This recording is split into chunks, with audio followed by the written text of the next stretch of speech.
sikur tha po ai, për t'u larguar, edhe pse protestuesit shikojnë shpresë në fund të tunelit, ndoshta për një qeveri të re. Megjithatë, për ato që mund ndodh në këtë që mund cilësohet si verë shqiptare, do të flasim me profesorin Blendi Kajsiu. Blendi, përshëndetje dhe faleminderit.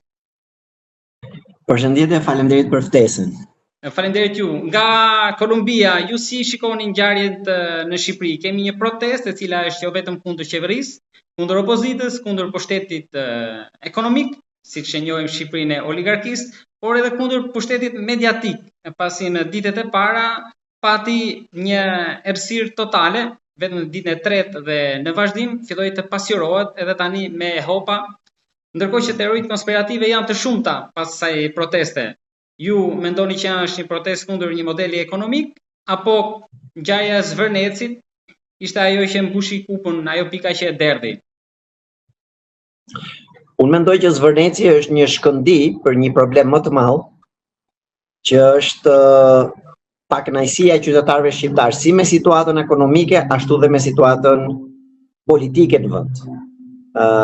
Pra Zvërneci është një thelbi i një modeli zhvillimi përjashtues. Është një turizëm përjashtues, jo përfshirës. Është një turizëm nga i cili përfiton një grup i vogël, ata që ne quajmë oligark, apo ata që janë pranë pushtetit apo pranë kryeministrit, por njëkohësisht është një turizëm elitar që përjashton shumicën e qytetarëve, duke përfshirë dhe ata qytetarë dhe ato komunitet që është në Zvërnec. Pra është ai lloj turizmi që privatizon plazhet, privatizon natyrën, privatizon detin, duke lënë jashtë qytetarin shqiptar. Dhe është një model ekonomik që natyrisht bazohet në një model politik që është gjithashtu përjashtues. Partitë tona politike nuk janë përfshirëse, janë përjashtuese. Partia Demokratike është thellësisht një parti, një opozitë përjashtuese, që pranon vetëm liderin, interesat e tij të ngushta.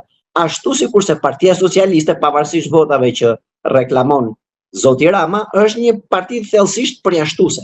Pranon vetëm ata që quhen yes men në anglisht, që quhen say men në gjuhën tonë tradicionale, që i përgjigjen, i binden në mënyrë të verbër liderit.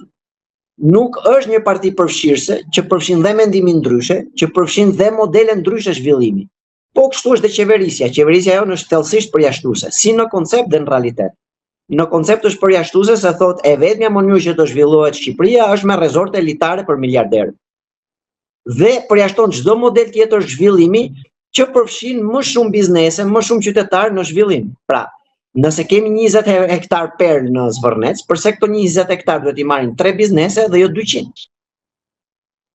Ndërkohë që edhe opozita në këtë rast, sikur e theksuat ju pak më lart, tek ajo që ndoshta mund kishte shpresë për një alternativë ndryshe, flas për Partinë Demokratike që e ka monopolizuar, është pro këtij projekti.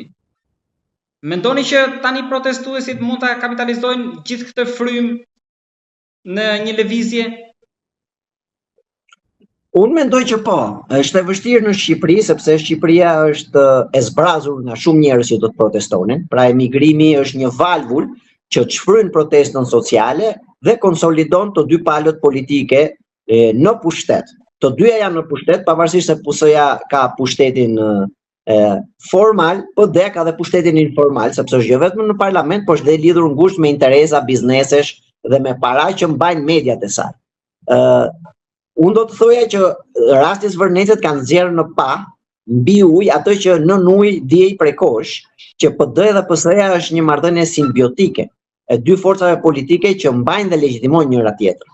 Dhe natyrisht që PD-ja është pro projektit Zvërnecit, jo për arsye ideologjike, jo për arsye programatike, por sepse PD-ja është funksion të hallit Zotit Berisha.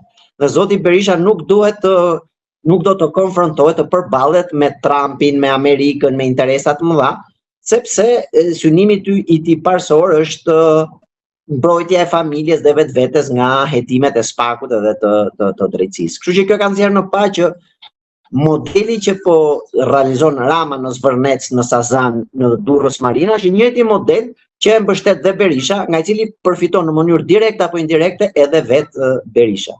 Kështu që gjithnjë më shumë po bëhet e qartë që përballë kemi një klasë politike të konsoliduar, kemi një pseudo përplasje PS-PD. Zoti Kajsiu, protesta është si pa kokë. kjo rrezikon që ta shuaj protestën? Apo është më keq kur është me kokë se mund kapet? Të dyja janë të vërteta. Pra, një protestë pa kokë ka qenë ajo kundër armëve kimike. Dhe një nga arsyet që organizatorët e protestës insistuan mos të kishte kokë është se koka kapet thjesht. Koka kapet shpejt. Dhe në Shqipëri kapja është një nga sportet më popullore të politikës, të ekonomisë, biznesit dhe të mediave.